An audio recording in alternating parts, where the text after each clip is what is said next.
कभी आप भी मोदी जी के अंधभक्त होया करते थे, शायद होते होंगे। और हम भी वहाँ गए जनप्रतिनिधि होने के नाते, तो वहाँ के ग्राम पंचायत के लोगों ने, वर्तमान के प्रधान जी ने, उनको जो थाना प्रभारी महोदय आज की वहाँ वर्तमान में हैं थाना रोहटा में, उन्होंने वहाँ एक जनप्रतिनिधि होने का अपना रोल अदा किया और उन्होंने उस कुश्ती दंगल का उद्घाटन करते हुए कैंची से बाकायदा फीता काटा।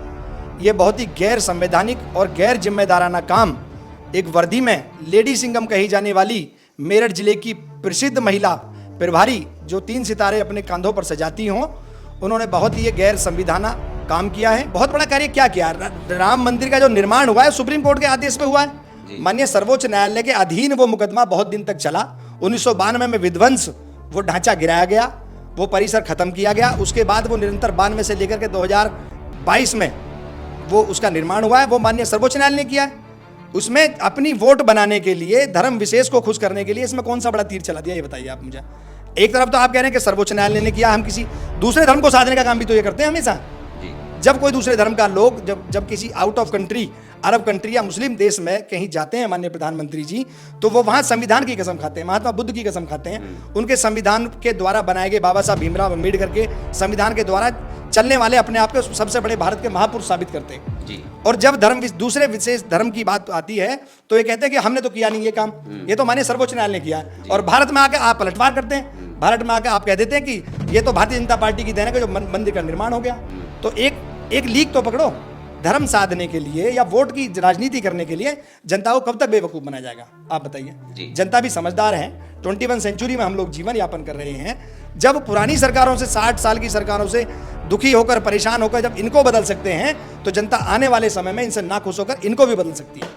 अब कभी भी, अभी बिहार में चुनाव चल रहा है, आप देखिएगा कि भारत के प्रधानमंत्री ना होकर के भारतीय जनता पार्टी के प्रधानमंत्री माननीय श्री नरेंद्र मोदी जी सरकारी खर्चे पर, सरकारी वाहन में, सरकारी वायुयान में, सरकारी एसपीजी सुरक्षा को लेते हुए प्रचार और प्रसार किसका करते हैं? भारतीय जनता पार्टी का जी। तो आप भारतीय जनता पार्टी का प्रधानमंत्री के हैं तो ज्यादा बेहतर होगा। और अगर भारत के प्रधानमंत्री होते तो सर्व समाज का, सर्व धर्म का, हर धर्म का ख्याल रखते हुए, ध्यान रखते हुए किसी भी वर्ग को नाराज करने की किसी राजा में क्षमता नहीं होती है। और भारतीय प्रधानमंत्री जो आप कह रहे हैं वो सिर्फ और सिर्फ भारतीय जनता पार्टी, आरएसएस और जनसंघ को खुश करने वाले उसके पद चिन्हों पर जो आज तक आरएसएस का और जनसंघ का एजेंडा चल रहा है, उसी एजेंडे को फॉलो करते भारत के प्रधानमंत्री आ रहे हैं। और अगर भारत के प्रधानमंत्री हैं तो कल को उनसे कहिए ना, बिहार का चुनाव चल रहा है, किसी और प्रदेश में चुनाव होगा, 27 में उत्तर प्रदेश का चुनाव है, तो जब चुनाव प्रचार करने जाए तो यहाँ छुट्टी डालें अपने कार्यालय में। छुट्टी डाल करके देखिए, जब राजा है तो आप सरकारी सुविधाओं से लैस हैं, सीधी सी बात है। और प्रचार किसका कर रहे हैं? भारतीय जनता पार्टी का। आप वोट मांग रहे हैं अपने लिए, अपने प्रदेश की सरकार को बचाने के लिए। तो आप जब कभी जाएं प्रचार प्रसार करने के लिए, तो संविधान में ये रूल है, जब कोई बीमार होता है आदमी छुट्टी नहीं लेता अपने काम से। 18 घंटे 24 घंटे भारत के प्रधानमंत्री काम करने की अपनी जो प्रशंसा करते हैं दिन रात, मैं उस बारे में बोलना चाह रहा हूं कि जब आप बिहार में चुनाव करने जा रहे हैं, प्रचार करने जा रहे हैं, महाराष्ट्र में जा रहे हैं, उत्तर प्रदेश में जा रहे हैं, 27 में यहाँ चुनाव है, तो आप छुट्टी डाल के एक निष्पक्ष कार्यकर्ता की तरह भारतीय जनता पार्टी का कार्यकर्ता बनकर प्रचार प्रसार करें, ना कि भारत देश का प्रधानमंत्री बनने के बाद में भारतीय जनता पार्टी के लिए वोट मांगे और भारतीय जनता पार्टी के लिए प्रचार प्रसार करें। तो भारत का प्रधानमंत्री ना कहते हुए सिर्फ और सिर्फ भारतीय जनता पार्टी का प्रधानमंत्री कहें माननीय मोदी जी को। साथियों नमस्कार, जय भीम, सत श्री अकाल, आदाब। मैं उमेश करुणा, बहुजन हलचल में आपका बहुत बहुत स्वागत है। आज हमारे साथ है भारतीय किसान यूनियन संघर्ष, जो कि एक अराजनीतिक संगठन है। उसके प्रदेश प्रवक्ता जितेंद्र शर्मा जी, एक जानी मानी हस्ती। और आज हम बात करेंगे जो कि आज पुलिस प्रशासन पर बहुत सवाल खड़े हो रहे हैं। अभी हाल फिलहाल में उत्तर प्रदेश के ज़िला मेरठ के रोहटा ब्लॉक में एक पूठ गांव में, जो कि एक कुश्ती जो दंगल होता है उसका आयोजन हो रहा था, और वहां पर मुख्य अतिथि बतौर बुलाए गए थे जितेंद्र शर्मा जी। और वहां जो एक कह सकते हैं, अपमान भी कह सकते हैं, और एक पुलिस प्रशासन की जो मनमर्जी है, जिसके तहत वहां पर फीता काटने का यानी कि जो कार्य होता है, उसमें एक पुलिस की कर्मचारी ने जो कि वर्दी में उस काम को किया। जितेंद्र जी उसको लेकर काफ़ी नाराज़ है और नाराज़ होना भी चाहिए। देखिए, मैं जितेंद्र शर्मा सबसे पहले आपके चैनल को बहुत बहुत बधाई देता हूं कि आपने इस बात को देखा, चेक किया, और उसके बाद में आपने ये प्रश्न पैदा हुआ और मुझसे पूछने की आपने चेष्टा की, इसके लिए बार बार धन्यवाद। और जहाँ तक सवाल उस कुश्ती दंगल का है, तो कुश्ती दंगल में जब हम वहाँ गए तो वहाँ एक जनप्रतिनिधि भाजपा के कद्दावर नेता हैं जिला स्तर के, वो वहाँ मौजूद थे और हम भी वहाँ गए जनप्रतिनिधि होने के नाते। तो वहाँ के ग्राम पंचायत के लोगों ने, वर्तमान के प्रधान जी ने, उनको जो थाना प्रभारी महोदय आज की वहाँ वर्तमान में हैं थाना रोहटा में, उन्होंने वहाँ एक जनप्रतिनिधि होने का अपना रोल अदा किया और उन्होंने उस कुश्ती दंगल का उद्घाटन करते हुए कैंची से बाकायदा फीता काटा। ये बहुत ही गैर संवैधानिक और गैर जिम्मेदाराना काम एक वर्दी में लेडी सिंघम कही जाने वाली मेरठ जिले की प्रसिद्ध महिला प्रभारी जो 3 सितारे अपने कंधों पर सजाती हों, उन्होंने बहुत ही ये गैर संविधाना काम किया है। मैं इसकी घोर निंदा करता हूं और घोर भर्त्सना करता हूं। जबकि वहां पर एक जनप्रतिनिधि जो बहुत ही प्रसिद्ध हैं और भारतीय जनता पार्टी से इस वक्त विलोम रखते हैं और कई वर्षों से भारतीय जनता पार्टी के लिए काम कर रहे हैं, वो वहां मूक दर्शक बने बैठे रहे, खड़े रहे और फीता लेडी सिंघम कही जाने वाली प्रभारी महोदय थाना रोहटा की ने जाकर के अपने कर कमलों द्वारा उस कुश्ती दंगल का जन सामाजिक काम का उद्घाटन कर दिया जी। जो एक पुलिस प्रशासनिक अधिकारी को मान्य नहीं है। हमारा संविधान ये अलाउ नहीं करता किसी के लिए। एक पुलिस प्रशासन के सिपाही से लेकर आखिरी सीडी डीजीपी तक किसी को संविधान में अधिकार नहीं दिया गया है कोई किसी सामान्य काम या सामाजिक काम या किसी धर्म विशेष के लिए आप जाकर के प्रशासन के अधिकारी उसका उद्घाटन कर दें। अन्य जातियां, अन्य धर्म, भिन्न भिन्न प्रकार का ये देश और अनेक धर्मों को मानने वाला, जहां तो एक तरफ आप सम्राट मिहिर भोज जी की अभी आपने देखा होगा मेरठ जिले में किस तरह से धरपकड़ गुजर समाज के लोगों की, जो उनके अनुयायी थे, सर्व समाज के लोग उनके अनुयायी हैं सम्राट मिहिर भोज जी के, उनको बंद किया गया, उनके आयोजन को बंद किया गया, डीजे पर रोक लगाई गई और उनको परमिशन नहीं दी गई। और कद्दावर नेताओं को जो जयंती मनाने की चेष्टा रख रहे थे, जो भागे फिर रहे थे, मनाने का हर्षोल्लास जिनके मन में था, उस पर अपना हंटर और चाबुक चलाकर प्रशासन ने एक वर्ग को खुश करने का काम किया है। और जहां दूसरी तरफ कोई भारतीय जनता पार्टी का आयोजन जब होता है तो शासन और प्रशासन मेरठ जिले का बढ़ चढ़ कर हिस्सा लेता है, मानो जैसे कि प्रशासन ही पूरा भारतीय जनता पार्टी मई हो गया है, भारतीय जनता पार्टी के लिए ही काम कर रहा है शासन और प्रशासन। ऐसा अंदेशा मुझे पूरा इस मेरठ का लग रहा है और ऐसा प्रतीत भी हो रहा है। अनेकों कारण ऐसे हैं, अनेकों उदाहरण ऐसे हैं जो मेरठ के अंदर हम आप लोगों को बता सकते हैं। सोमेंद्र तोमर जी की सर्व समाज ने अब इस टाइम पर आकर के उस बात को लेकर के बहुत आलोचना की है। देखिए, गुर्जर समाज से बिलोंग करते हैं, ऊर्जा मंत्री हैं, संवैधानिक पद पर हैं, तो मेरा मानना यह है कि उस टाइम पर जब सम्राट गुर्जर मिहिर भोज जी की जयंती मनाई जानी थी तो उनको बिरादरी होने के नाते और जनता का प्रतिनिधि होने के नाते, मेरठ के नाते सर्व जनता के साथ चल करके शासन और प्रशासन से परमिशन दिलवानी चाहिए थी और एक समाज के साथ जुड़ करके एक ऐसा संदेश उन्हें देना चाहिए था कि भाई हम लोग इस जयंती को हर्षोल्लास के साथ मनाएंगे, शासन और प्रशासन के द्वारा ये काम नहीं रोका जाएगा। ये बड़ा दुख का विषय है और बहुत खेद है समाज में इस बात को लेकर के कि किसी भी समाज के नेता ने आकर के ये नहीं कहा कि सम्राट मिहिर भोज जी की जयंती को मनाया जाए, बल्कि शासन और प्रशासन के द्वारा उसको रोका गया है। इसका बहुत बड़ा रोष जनता के अंदर है और प्रतिशोध भी है पब्लिक के अंदर कि यहाँ के जनप्रतिनिधियों ने कोई सहयोग नहीं किया और वो जयंती नहीं मनाई गई। महापुरुष का खिताब जब किसी को सम्मान महापुरुष का मिलता है मरणोपरांत, तो वो महापुरुष किसी एक जाति, विशेष वर्ग या धर्म का नहीं रह जाता है, वह पूरे राष्ट्र का मान और सम्मान और पूरे राष्ट्र का वो प्रतीक चिन्ह बन जाता है उस स्थिति में जाकर के। और सम्राट मिहिर भोज जी ने तो बहुत अनेकों हर धर्म के लिए कार्य किए हैं, ऐसा नहीं है कि किसी गुर्जर विशेष जाति के लिए कोई कार्य किया है। वो सम्राट मिहिर भोज कहलाने का अपने आप में एक खिताब है कि जैसे किसी को पीएचडी की उपाधि दे दी गई हो, तो वो व्यक्ति विशेष नहीं रह गए। जब मरणोपरांत वो सर्व समाज के नेता बने और उनकी जयंती लगातार मनती चली आ रही थी। लेकिन अब की बार बड़े दुख की बात है ये कि उनका खुद के समाज के लोगों में बहुत रोष है।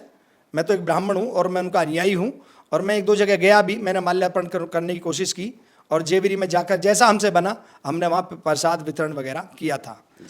आज की स्थिति बहुत खराब है। भारतीय जनता पार्टी के शासन में सभी वर्गों का कोई ध्यान नहीं रखा जा रहा है, कोई किसी का सम्मान नहीं किया जा रहा है। सिर्फ शासन और प्रशासन, ऐसा लगता है कि जैसे भारतीय जनता पार्टी के लिए विशेष कार्यकर्ता का काम आज मेरठ जनपद में खुलेआम हो रहा है। हमारे देश के प्रधानमंत्री नरेंद्र मोदी जी जो कहते हैं कि पूरे देश का प्रधानमंत्री हूँ और सभी जितने भी महापुरुष हैं सबका वह सम्मान करते हैं। अभी हाल फिलहाल में वह जापान गए थे वहाँ पर भी बुद्ध का गुणगान कर रहे थे कि मैं बुद्ध की धरती से आया हूँ।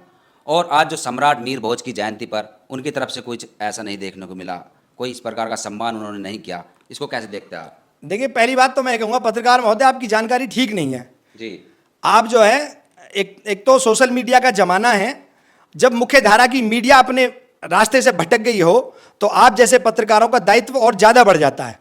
तो आप निष्पक्ष बात करें। पहली बात तो भारत के प्रधानमंत्री नहीं है, सबसे पहली बात तो वो बीजेपी के प्रधानमंत्री हैं। एक भी काम ऐसा बताओ कि जो भारत के प्रधानमंत्री होने का काम उनको दर्शाता हो।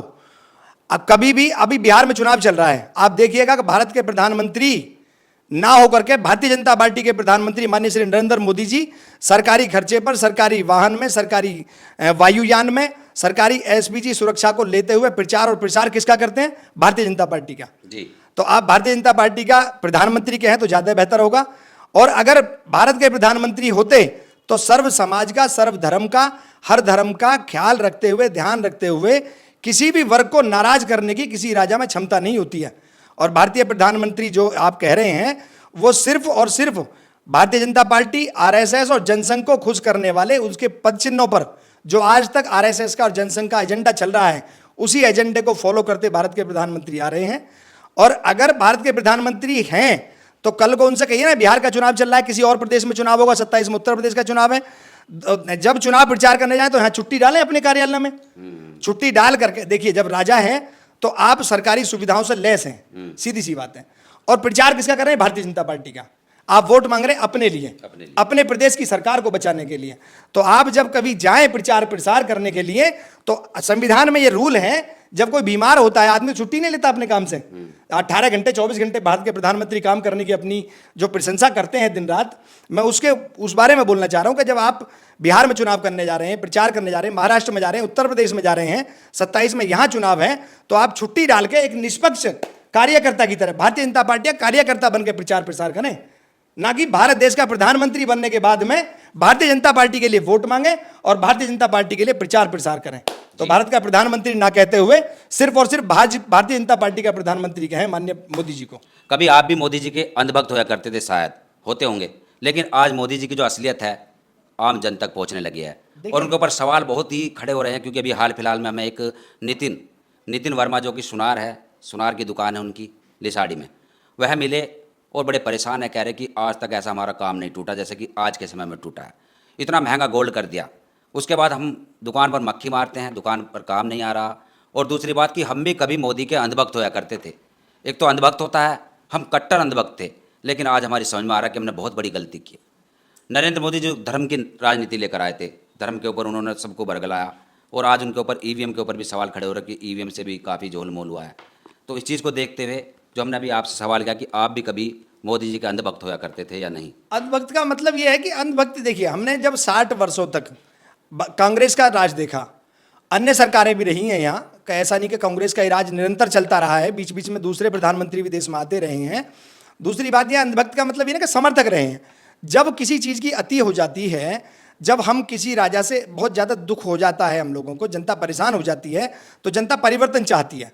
तो जब कांग्रेस के द्वारा, अन्य प्रधानमंत्रियों के द्वारा या अन्य सरकारों के द्वारा जनता जब त्राही माम करने लगी, तो हम लोगों ने क्या सोचा, सर्व समाज ने, पूरे भारत ने सोचा कि भाई नरेंद्र मोदी जी जो 2013-14 में सर्वप्रथम प्रधानमंत्री बने, तो लोगों को बहुत उम्मीदें थी, बहुत सारी आशाएं थी उनके लिए। लेकिन लगातार तीसरी बार प्रधानमंत्री बनने के बाद में अंधभक्ति का ढिंडोरा पिटवाने के लिए जनता कभी मजबूर और लाचार नहीं रहती है। जब 60 वर्षों तक उनकी महिमा गान नहीं कर सकी जनता, तो ये तीसरी बार जब प्रधानमंत्री बने हैं तो ये लोगों के दिलों पर राज नहीं कर पाए। धर्म और सिर्फ विशेष धर्म की राजनीति करने के अलावा तीसरा कोई काम इन्होंने नहीं किया है। तो इस कारण से जनता अब की फिर हर बार ही जब सृष्टि का नियम ही परिवर्तन है, तो जनता इनसे भी परिवर्तन चाहती है। जी, परिवर्तन तो नियम है सृष्टि का। सबसे बड़ा कार्य क्या है नरेंद्र मोदी जी ने? राम मंदिर निर्माण। जी, और राम मंदिर से लोगों को क्या मिला, क्या नहीं मिला और आगे क्या मिलेगा, इस पर हम बात नहीं करेंगे, लेकिन ये तो बहुत बड़ा कार्य किया उन्होंने। नहीं, बहुत बड़ा कार्य क्या किया? राम मंदिर का जो निर्माण हुआ है सुप्रीम कोर्ट के आदेश पे हुआ है। माननीय सर्वोच्च न्यायालय के अधीन वो मुकदमा बहुत दिन तक चला। 1992 में विध्वंस, वो ढांचा गिराया गया, वो परिसर खत्म किया गया। उसके बाद वो निरंतर 92 से लेकर के 2022 में वो उसका निर्माण हुआ है, वो माननीय सर्वोच्च न्यायालय ने किया है। उसमें अपनी वोट बनाने के लिए, धर्म विशेष को खुश करने के लिए इसमें कौन सा बड़ा तीर चला दिया, ये बताइए आप मुझे। एक तरफ तो आप कह रहे हैं कि सर्वोच्च न्यायालय ने किया, हम किसी दूसरे धर्म को साधने का काम भी तो ये करते हैं हमेशा जी। जब कोई दूसरे धर्म का लोग जब किसी out of country, Arab country या मुस्लिम देश में कहीं जाते हैं माननीय प्रधानमंत्री जी, तो वो वहां संविधान की कसम खाते हैं, महात्मा बुद्ध की कसम खाते हैं, उनके संविधान के द्वारा बनाए गए, बाबा साहब भीमराव अम्बेडकर के संविधान के द्वारा चलने वाले अपने आप को सबसे बड़े भारत के महापुरुष साबित करते हैं जी। और जब दूसरे विशेष धर्म की बात आती है तो ये कहते हैं कि हमने तो किया नहीं ये काम, ये तो माने सर्वोच्च न्यायालय ने किया है। और भारत में आकर आप पलटवार करते हैं, भारत में आकर आप कह देते हैं कि ये तो भारतीय जनता पार्टी की देन है कि जो मंदिर का निर्माण हो गया। तो एक लीक तो पकड़ो, धर्म साधने के लिए या वोट की राजनीति करने के लिए जनता को कब तक बेवकूफ बनाया जाएगा, आप बताइए। जनता भी समझदार है, 21 सेंचुरी में हम लोग जीवन यापन कर रहे हैं। जब पुरानी सरकारों से, 60 साल की सरकारों से दुखी होकर, परेशान होकर जब इनको बदल सकते हैं, तो जनता आने वाले समय में इनसे नाखुश होकर इनको भी बदल सकती है। जी, कुल मिलाकर जितेंद्र शर्मा जी ने जो बातें बताई बहुत ही गंभीर है और आज के समय में जो लोगों का ब्रेन वॉश किया गया था, मानसिक गुलाम बनाया गया था, उस गुलामी से बाहर आ रहे हैं, जो कि हम देख रहे हैं। और जितेंद्र शर्मा जी का बहुत बड़ा योगदान है इसमें, क्योंकि यह जनता को जागरूक कर रहे हैं, हक अधिकारों को जनता तक पहुंचा रहे हैं कि क्या आपको चाहिए और कहाँ आपको भटकाया गया। मंदिर के ऊपर जो भी बताया गया कि सर्वोच्च न्यायालय का फैसला था, और ये कहते हैं कि सर्वोच्च न्यायालय को भी हमने ही फोर्स किया था, उससे पहले तो नहीं कोई कर पाया। नहीं, सर्वोच्च न्यायालय को अगर फोर्स कर देते हैं तो जब इन पे किसी चीज का, ईवीएम का, वोट चोरी का, जब किसी अन्य चीज का इन पर आरोप लगाया जाता है, तो तब ये सर्वोच्च न्यायालय की दुहाई फिर क्यों देते हैं? भारतीय जनता पार्टी के सर्वोच्च नेता वो ये कहते हैं जो कोई काम होता है सर्वोच्च न्यायालय में जाकर के आप पिटीशन दायर कीजिए, वोट चोरी हुई है आप न्यायपालिका जाइए, सर्वोच्च न्यायपालिका जाइए। तो जब सर्वोच्च न्यायालय का ये अपने आप को कहते हैं कि उनका हवाला दे करके कि हमने नहीं किया, हमारा इसमें योगदान है, तो सर्वोच्च न्यायालय आपके अधीन है, इस बात को कहिए आप खड़े होकर के। जी। जो जनता आप पर आरोप लगाती है कि जैसे आम जनमानस कह देता है कभी कभी गलतियों के द्वारा कि सर्वोच्च न्यायालय भी इनके अधीन है, अदालतें भी इनके अधीन हो गई हैं, तो इसका मतलब आप जो सत्यापित कर रहे हैं पब्लिक की बात को, तो वो आप सत्यापित कर रहे हैं खड़े होकर के मंच में। जब सर्वोच्च न्यायालय को आप कहते हैं हमने फोर्स किया, जब मंदिर बना आपको वकील थोड़ी थे वहां, भारतीय जनता पार्टी को पार्टी थोड़ी है, कोई सर्वोच्च न्यायालय में कोई डिग्री होल्डर थोड़ी है वकील कि किसी व्यक्ति विशेष का नाम है ये बीजेपी और इसका वकील है ये। क्योंकि जो जज थे जिन्होंने फैसला सुनाया था, वह जज रिटायर्ड के बाद तुरंत ही बीजेपी के महकमे में चले गए, सदस्यता ग्रहण करा दी इन लोगों ने। सर्वोच्च न्यायालय के न्यायाधीशों को जब भाजपा ज्वाइन करा ली या किसी आरती पूजन में सर्वोच्च न्यायालय के न्यायाधीश महोदय मोदी जी के साथ आरती करवाते खड़े नजर आएंगे, तो भारत की जनता तरह तरह के आरोप और प्रत्यारोप उन पुराने सरकारों पर लगाती रही है, इन पर भी लगाती रहेगी जी। ये तो इनका कर्तव्य है कि ये निष्पक्ष काम करें। हर जाति, हर धर्म, हर व्यक्ति 140 करोड़ जनता के प्रधानमंत्री है, ना कि भारतीय जनता पार्टी के प्रधानमंत्री है। भारतीय जनता पार्टी आज है, सरकारें आती हैं, जाती हैं, चली जाती हैं, भारत देश यूं ही रहेगा और ऐसे ही चलता रहेगा। अगर आज आपके साथ हैं तो कल आपके साथ ना होकर के दूसरे विपक्ष में जाकर खड़े होने का अधिकार, मौलिक अधिकार हर जनता के आदमी का है और सभी का युगा युगान तक यह देश ऐसे ही चलता रहेगा जी। बहुत सारी चर्चा हुई और इस बात पर जो हमारी जितेंद्र शर्मा जी से चर्चा हुई, इस पर आपका क्या कहना है, कमेंट्स में अपनी राय जरूर दें और देखते रहिए बहुजन हलचल। फिर मिलेंगे एक ऐसी खबर के साथ। नमस्कार।